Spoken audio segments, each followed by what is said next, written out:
Chapter 1000, BLOKE'S item. Written about 1865. Our esteemed friend, Mr. John William Bloke, of Virginia City, walked into the office where we are sub-editor at a late hour last night, with an expression of profound and heartfelt suffering upon his countenance, and sighing heavily, laid the following item reverently upon the desk, and walked slowly out again. He paused a moment at the door, and seemed struggling to command his feelings sufficiently to enable him to speak, and then, nodding his head toward his manuscript, ejaculated in a broken voice, "Friend of mine, oh, how sad!" and burst into tears. We were so moved at his distress that we 999 not think to call him back, and endeavor to comfort him until he was gone, and it was too late. The paper had already gone to press, but knowing that our friend would consider the publication of this item important, and cherishing the hope that to print it would afford a melancholy satisfaction to his sorrowing heart, we stopped the press at once, and inserted it in our columns. Chapter 501, Stressing Accident. Last evening about 6 o'clock, as Mr. William Schuyler, an old and respectable citizen of South Park, was leaving his residence to go downtown, as has been his usual custom for many years with the exception only of a short interval in the spring of 1850, during which he was confined to his bed, by injuries received in attempting to stop a runaway horse by thoughtlessly placing himself directly in its wake, and throwing up his hands, and shouting, which if he had done so even a single moment sooner, must inevitably have frightened the animal still more instead of checking its speed, although disastrous enough to himself as it was, and rendered more melancholy and distressing by reason of the presence of his wife's mother, who was there, and saw the sad occurrence notwithstanding it is at least likely, though not necessarily so, that she should be reconnoitering in another direction when incidents occur, not being vivacious and on the lookout as a general thing, but even the reverse, as her own mother is said to have stated, who is no more, but died in the full hope of a glorious resurrection, upwards of 3 years ago, aged 86, being a Christian woman and without guile, as it were, or property, in consequence of the fire of 1849, which destroyed every single thing she had in the world. But such is life. Let us all take warning by this solemn occurrence, and let us endeavor so to conduct ourselves that when we come to die we can do it. Let us place our hands upon our heart, and say with earnestness and sincerity that from this day forth we will beware of the intoxicating bowl. First edition of the Californian. The head editor has been in here raising the mischief, and tearing his hair and kicking the furniture about, and abusing me like a pickpocket. He says that every time he leaves me in charge of the paper for half an hour I get imposed upon by the first infant or the first idiot that comes along. And he says that that distressing item of Mr. Bloke's is nothing but a lot of distressing bosh, and has no point to it, and no sense in it, and no information in it, and that there was no sort of necessity for stopping the press to publish it.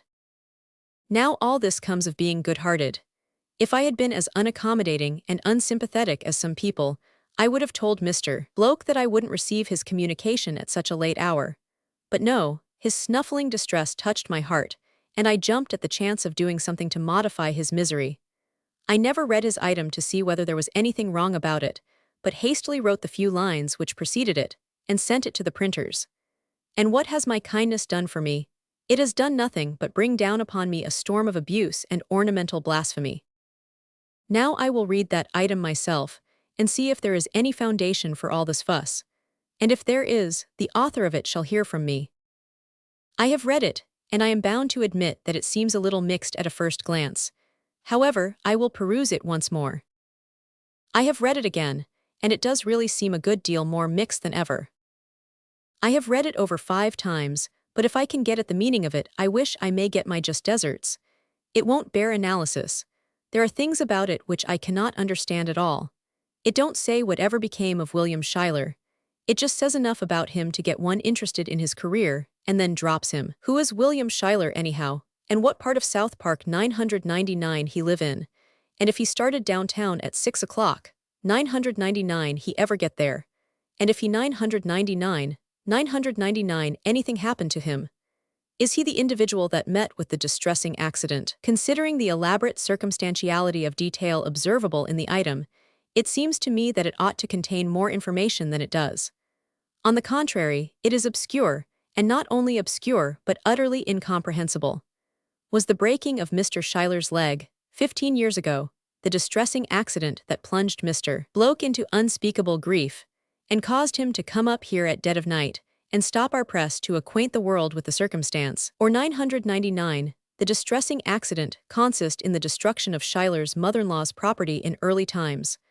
Or 999, it consist in the death of that person herself 3 years ago, albeit it does not appear that she died by accident. In a word, what 999 that distressing accident consist in? What 999 that driveling ass of a Schuyler stand in the wake of a runaway horse for, with his shouting and gesticulating, if he wanted to stop him? And how the mischief could he get run over by a horse that had already passed beyond him? And what are we to take warning by? And how is this extraordinary chapter of incomprehensibilities going to be a lesson to us? And above all, what has the intoxicating bowl got to do with it, anyhow? It is not stated that Schuyler drank, or that his wife drank, or that his mother-in-law drank, or that the horse drank. Wherefore, then, the reference to the intoxicating bowl? It does seem to me that if Mr. Bloke had let the intoxicating bowl alone himself, he never would have got into so much trouble about this exasperating imaginary accident. I have read this absurd item over and over again, with all its insinuating plausibility, until my head swims. But I can make neither head nor tail of it. There certainly seems to have been an accident of some kind or other, but it is impossible to determine what the nature of it was, or who was the sufferer by it. I do not like to do it, but I feel compelled to request that the next time anything happens to one of Mr. Bloke's friends, he will append such explanatory notes to his account of it as will enable me to find out what sort of an accident it was, and whom it happened to. I had rather all his friends should die than that I should be driven to the verge of lunacy again in trying to cipher out the meaning of another such production as the above.